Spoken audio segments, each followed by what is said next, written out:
बिस्मिल्लाहिर्रहमानिर्रहीम।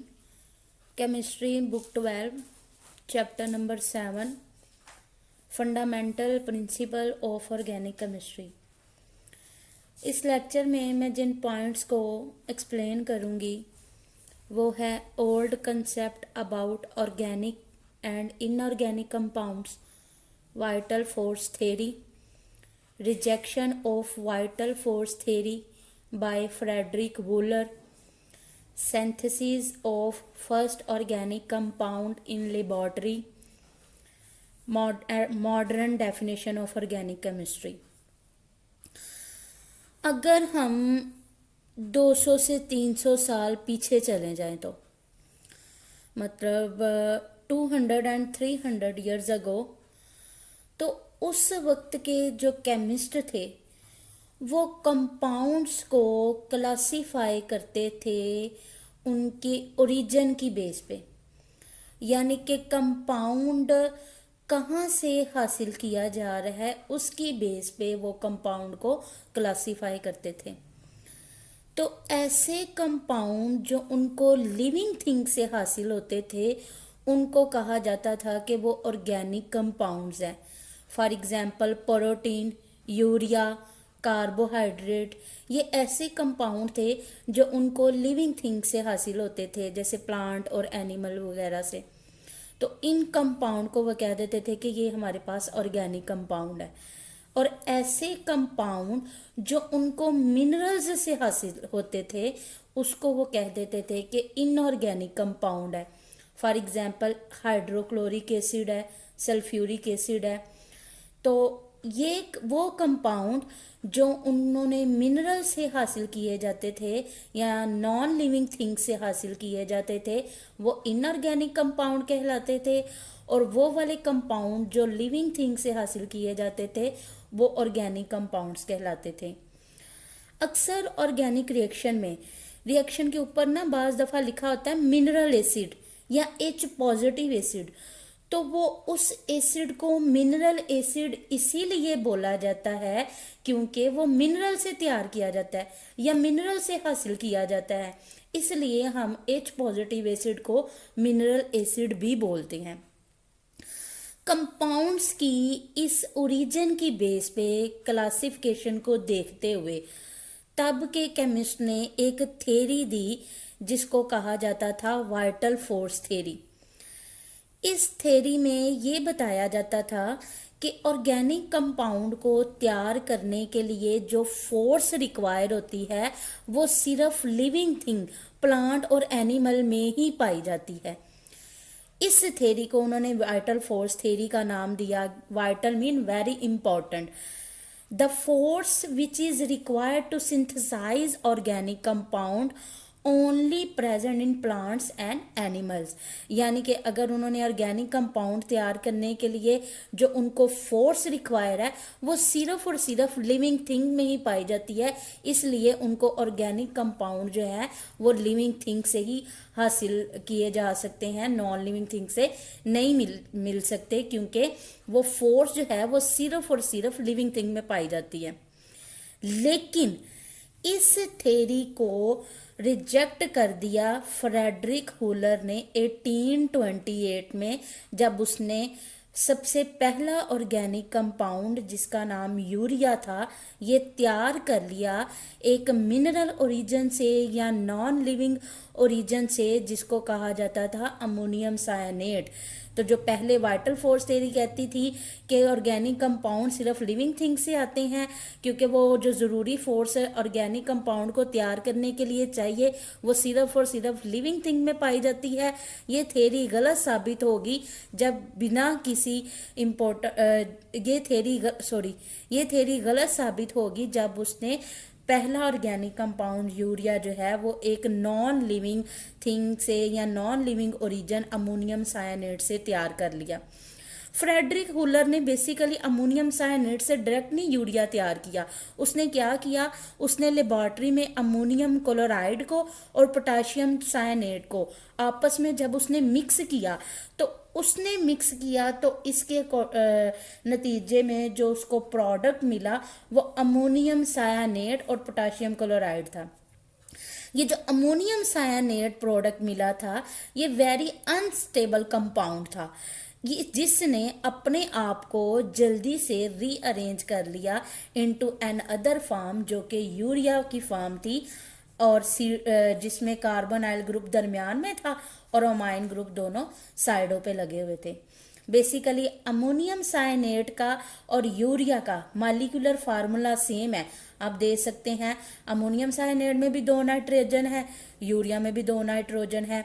सी और ओ, अमोनियम साइनेट में भी कार्बोनाइल ग्रुप है और इसमें भी कार्बोनाइल ग्रुप है। इसी तरह 4 हाइड्रोजन अमोनियम साइनेट में और 2-2 इस तरफ लगी हुई हैं। मॉलिक्यूलर फार्मूला दोनों का सेम था, लेकिन पहले ये अनस्टेबल कंपाउंड में आता है अमोनियम साइनेट की फॉर्म में। जब उसने अमोनियम क्लोराइड और पोटाशियम साइनेट को आपस में मिलाया तो अनस्टेबल फॉर्म में आएगा जो अपने आप को रीअरेंज कर लेगी अनदर फॉर्म यूरिया में, जो कि एक ऑर्गेनिक कंपाउंड था। ये ऑर्गेनिक कंपाउंड यूरिया जो है ये मैमल्स के यूरिन में भी पाया जाता है।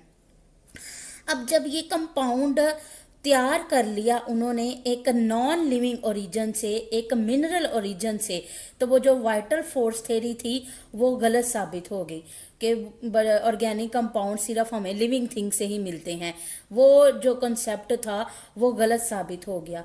लेकिन इसके बावजूद बहुत सारे केमिस्ट का तब भी यही ख्याल था कि नहीं जी, वाइटल फोर्स थ्योरी जो है वो गलत साबित नहीं हो सकती।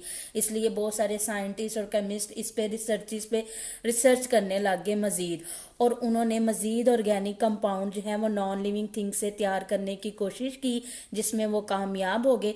जब ये तादाद बढ़ती गई, जब उन्होंने बहुत सारे ऑर्गेनिक कंपाउंड लेबॉर्ट्री में तैयार कर लिए, तो उसके बाद फिर ऑर्गेनिक केमिस्ट्री को रीडिफाइन किया गया। यानी पहल जो ऑर्गेनिक केमिस्ट्री की डेफिनेशन थी वो ये थी कि उसमें ऐसे ऑर्गेनिक कंपाउंड को हम स्टडी करेंगे जो सिर्फ और सिर्फ लिविंग थिंग से आते हैं। लेकिन वो नॉन लिविंग थिंग से भी ऑर्गेनिक कंपाउंड जब तैयार हो गए तो दोबारा से इसको रीडिफाइन किया गया, जिसके अकॉर्डिंग जो मॉडर्न डेफिनेशन थी ऑर्गेनिक केमिस्ट्री की वो ये थी कि organic chemistry is the branch of chemistry which deals with the study of compounds of carbon and hydrogen, that's also called hydrocarbons and their derivative. यानी ऑर्गेनिक केमिस्ट्री में ऐसे compound को स्टडी किया जाता है जिसमें हाइड्रोकार्बन्स आते हैं, यानी कि कार्बन और हाइड्रोजन वाले कंपाउंड। जैसे यहाँ पे एक एग्जांपल मैंने लिखी है प्रोपेन की, कार्बन है 3 और बकाया सारे हाइड्रोजन है। एंड देयर डेरिवेटिव उसको कहते हैं जो हाइड्रोकार्बन से ही फर्दर डिराइव्ड किए जाते हैं, तैयार किए जाते हैं। कैसे? जैसे यहाँ पे प्रोपेन में सारे हाइड्रोजन लगे हुए हैं, इसके ऊपर वाले एक हाइड्रोजन को हटा के अगर मैं उसकी जगह क्लोरीन एटम लगा देती हूँ तो वो प्रोपेन से क्लोरोप्रोपेन बन जाएगा, यानी कि डेरिवेटिव ऑफ दिस हाइड्रोकार्बन।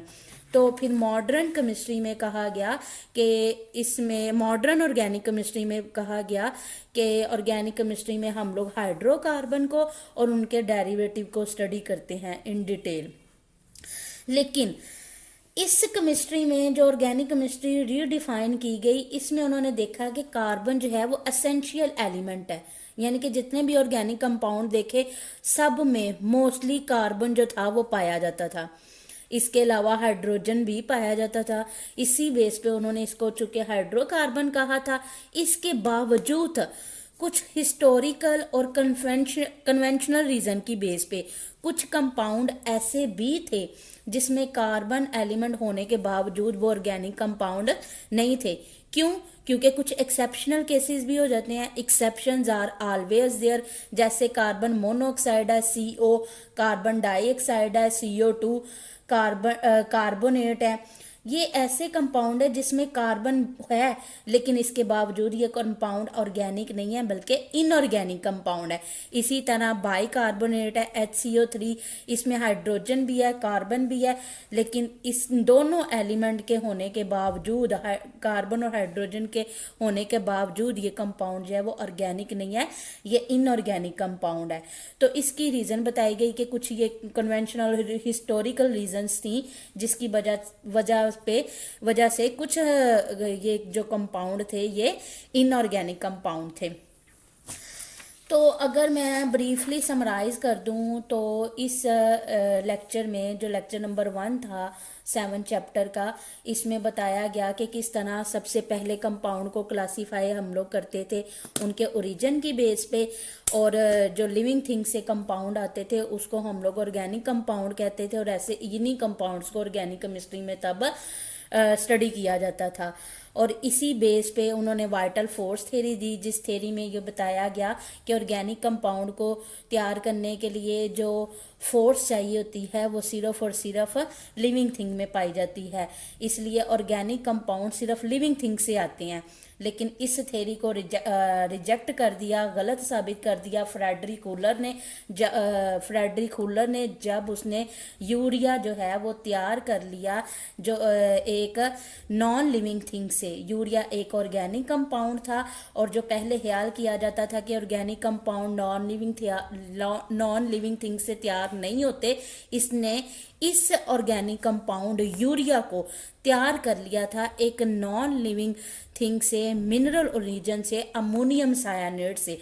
और इसके बाद हम लोगों ने दोबारा से जो है ऑर्गेनिक केमिस्ट्री को रीडिफाइन किया गया, जिसमें हम लोग हाइड्रोकार्बन्स को और उसके डेरिवेटिव को स्टडी करते हैं, और कुछ एक्सेप्शनल केसेस भी देखे गए जिसमें कार्बन के होने के बावजूद जो है वो ऑर्गेनिक कंपाउंड्स नहीं है। वो कौन कौन से हैं? कार्बन मोनोऑक्साइड है, कार्बन डाइऑक्साइड है, कार्बोनेट है और बाइकार्बोनेट है।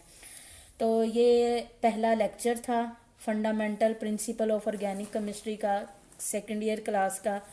अगर आपको मेरी ये वीडियो अच्छी लगी है तो मेरी इस वीडियो को लाइक करें, शेयर करें अपने फ्रेंड के साथ, और कमेंट सेक्शन में अपनी फीडबैक के बारे में बताएं। शुक्रिया।